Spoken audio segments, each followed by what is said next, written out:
Hello friends, RS. General studies के YouTube channel पर आप लोगों का स्वागत है। दोस्तों, अगर वीडियो पसंद आए तो वीडियो को लाइक करें, शेयर करें और अगर हमारे इस चैनल पर नए हो तो चैनल को सब्सक्राइब जरूर करें।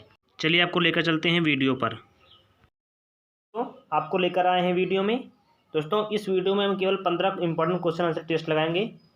चलिए वीडियो को स्टार्ट करते हैं। पहला क्वेश्चन है, अंतर्राष्ट्रीय मानव उड़ान दिवस किस दिन मनाया जाता है? ऑप्शन क्या क्या है इसमें?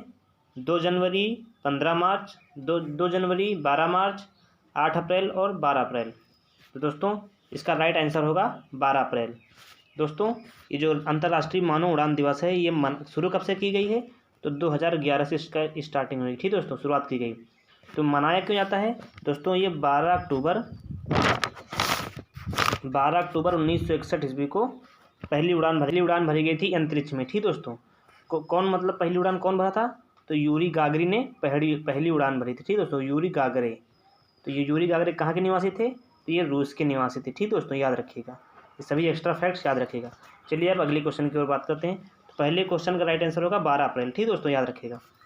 दूसरे क्वेश्चन की ओर बढ़ते हैं। दूसरा क्वेश्चन क्या है, संविधान के संचालन समिति के अध्यक्ष कौन थे? संविधान सभा के संचालन समिति के अध्यक्ष कौन थे? तो ऑप्शन दिया है डॉक्टर भीमराव अम्बेडकर, दूसरा ऑप्शन दिया डॉक्टर राजेंद्र प्रसाद, तीसरा ऑप्शन दिया डॉक्टर पंडित जवाहरलाल नेहरू और चौथा ऑप्शन है सरदार पटेल।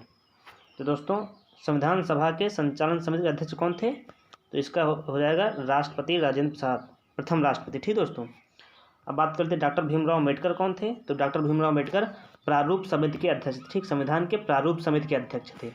और पंडित जवाहरलाल नेहरू किसके थे? ये संघ समिति के अध्यक्ष थे। ठीक दोस्तों, तो दूसरे का राइट आंसर हो जाएगा डॉक्टर राजेंद्र प्रसाद। चलिए अगले क्वेश्चन की ओर बात कर लेते हैं। सिंधु नदी का उद्गम कहाँ से होता है? इसमें ऑप्शन दिया है लारा दर्रा, मानसरोवर और गंगोत्री और सतोपथ हिमानी। तो इसका राइट आंसर होगा दोस्तों मानसरोवर। मानसरोवर कहाँ पर है? तिब्बत में है दोस्तों। ठीक दोस्तों, सिंधु नदी का उद्गम यही तिब्बत के मानसरोवर से होता है। अब बात करते हैं गंगोत्री में किसका उद्गम होता है? दोस्तों, गंगोत्री में होता है गंगा का उद्गम। ठीक दोस्तों, गंगा का उद्गम। और सतोपथ हिमानी से किसका होता है? सतोपथ हिमानी से निकलती है अलकनंदा। ठीक दोस्तों, जो गंगा नदी की एक सहायक नदी है। सतोपथ हिमानी से अलकनंदा नामक नदी निकलती है। ठीक दोस्तों, अब बात कर लेते हैं अगले क्वेश्चन की। पृथ्वी दिवस कब मनाया जाता है? तो ऑप्शन दिया है 22 अक्टूबर और दूसरा ऑप्शन दिया है 22 नवंबर और तीसरा ऑप्शन दिया 22 अप्रैल और चौथा ऑप्शन दिया है 22 मई। तो दोस्तों, पृथ्वी दिवस मनाया जाता है 22 अप्रैल को। ठीक दोस्तों, याद रखिएगा। चलिए अब अगले क्वेश्चन की ओर बात कर लेते हैं। जर्मनी का एकीकरण किसने किया, मतलब किसके द्वारा किया गया है जर्मनी का एकीकरण? तो ऑप्शन दिया है बिस्मार्क, दूसरा ऑप्शन हिटलर, तीसरा ऑप्शन है सर जॉन सॉर और चौथा ऑप्शन तुर्कों द्वारा। तो दोस्तों, जर्मनी का एकीकरण बिस्मार्क के द्वारा किया गया था। ठीक दोस्तों, बिस्मार्क के द्वारा। कब किया गया था?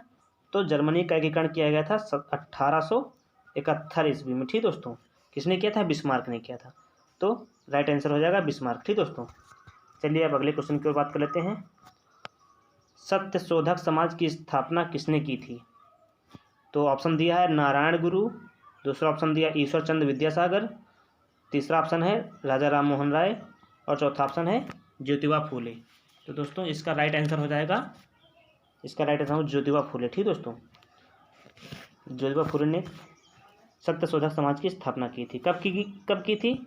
तो 1873 ईस्वी में की थी। ठीक दोस्तों, ज्योतिबा फूले ने। और ये राजा राम मोहन राय ने ब्रह्म समाज की स्थापना की थी। ठीक दोस्तों, ब्रह्म समाज की स्थापना राजा राम मोहन ने की थी। ज्योतिबा फूले ने सत्यशोधक समाज की स्थापना की थी। और ये जो ईश्वर चंद्र विद्यासागर हैं, इन्होंने विधवा पुनर्विवाह का शुभारंभ किया था। ठीक दोस्तों, विधवा पुनर्विवाह का शुभारंभ कौन किया था? ईश्वर चंद्र विद्यासागर ने। ठीक दोस्तों, चलिए अब अगले क्वेश्चन की ओर बात कर लेते हैं। कौन सा संगठन लुप्त होती प्रजातियों के लिए रेड लिस्ट जारी करता है? रेड लिस्ट मतलब जो संस्था जो प्रजातियां जो विलुप्त हो रही हैं उनके लिए जो रेड लिस्ट कौन जारी करता है? तो इसके लिए ऑप्शन कौन कौन से हैं? International union for conservation of nature, दूसरा ऑप्शन दिया है world wide fund for nature और तीसरा ऑप्शन दिया है यूनाइटेड नेशन और चौथा ऑप्शन दिया है वर्ल्ड कंजर्वेशन मॉनिटरिंग सेंटर। तो दोस्तों, इसका राइट आंसर हो जाएगा international union for conservation of nature. तो ये जो इंटरनेशनल ये जो संस्था है, ये प्रजातियों को जो लुप्त हो रही प्रजाति उनके लिए रेड लिस्ट जारी करता है। अब बात कर लेते हैं इस संस्था को शॉर्ट में क्या बोलते हैं, IUCN। ठीक दोस्तों, IUCN।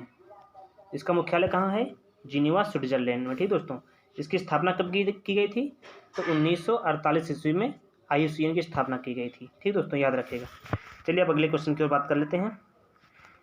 योजना आयोग के पहले अध्यक्ष कौन थे, तो ऑप्शन दिया है गुलजारी लाल नंदा, और कौन कौन से ऑप्शन है, पंडित जवाहरलाल नेहरू, तीसरा ऑप्शन है राजेंद्र प्रसाद, और चौथा ऑप्शन दिया है अशोक मेहता।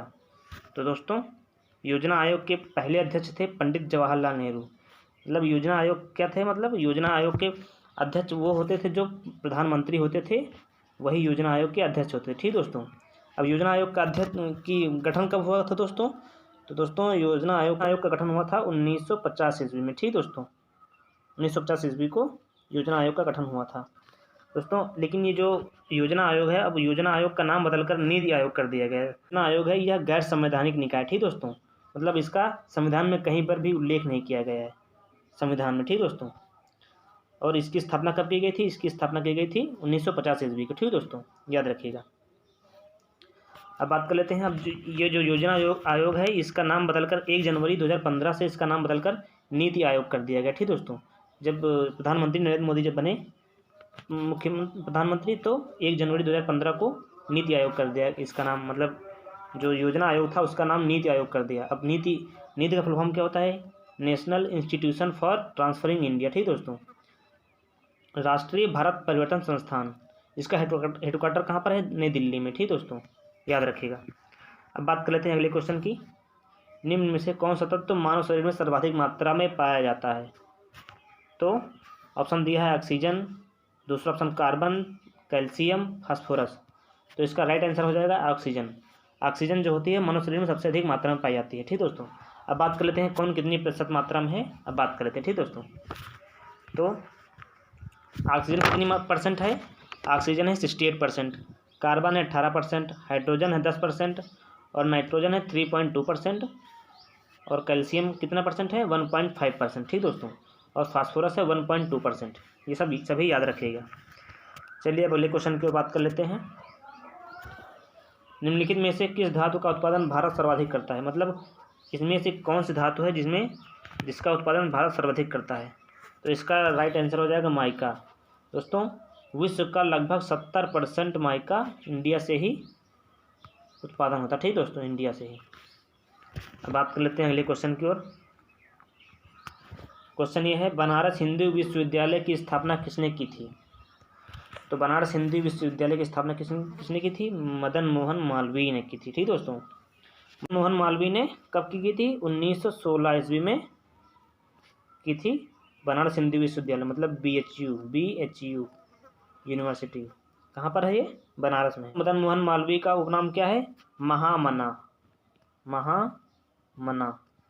ठीक दोस्तों, ये उपाधि किसने दी थी, महात्मा गांधी जी ने महामना के नाम से पुकारा था मदन मोहन मालवीय जी को। ठीक दोस्तों, ये एक्स्ट्रा फैक्ट भी याद रखिएगा। चलिए अगले क्वेश्चन की ओर बात करते हैं। विश्व का सबसे बड़ा लिखित संविधान किस देश का है, तो दोस्तों विश्व का सबसे बड़ा लिखित संविधान अपने इंडिया का ही है। ठीक दोस्तों, चलिए अगले क्वेश्चन की ओर बात करते हैं। हृदय की जांच किस मशीन से की जाती है, तो दोस्तों हृदय की जांच किससे की जाती है, स्टेथोस्कोप से की जाती है। ठीक दोस्तों, आज ये स्फेग्नोमैनोमीटर क्या होता है, तो स्फेग्नोमैनोमीटर से क्या नापा जाता है, ब्लड प्रेशर नापा जाता है। ठीक दोस्तों, बैरोमीटर से वायुदाब मापा जाता है, और एनीमोमीटर से पवन वेग मापी यंत्र है। ठीक दोस्तों, इससे पवन का वेग मापा जाता है। ठीक, ये सभी एक्स्ट्रा फैक्ट याद रखिएगा दोस्तों। अब बात कर लेते हैं अगले क्वेश्चन की, जो लास्ट क्वेश्चन है, दाब का मात्रक क्या है, तो दोस्तों दाब का मात्रक क्या है, पास्कल है। ठीक, न्यूटन किसका मात्रक है, बल का मात्रक है। ठीक, चलिए दोस्तों, thank you for watching my video. दोस्तों वीडियो अगर पसंद आए तो वीडियो को लाइक करें, शेयर करें, और अगर हमारे इस चैनल पर नए हो तो चैनल को सब्सक्राइब जरूर करें।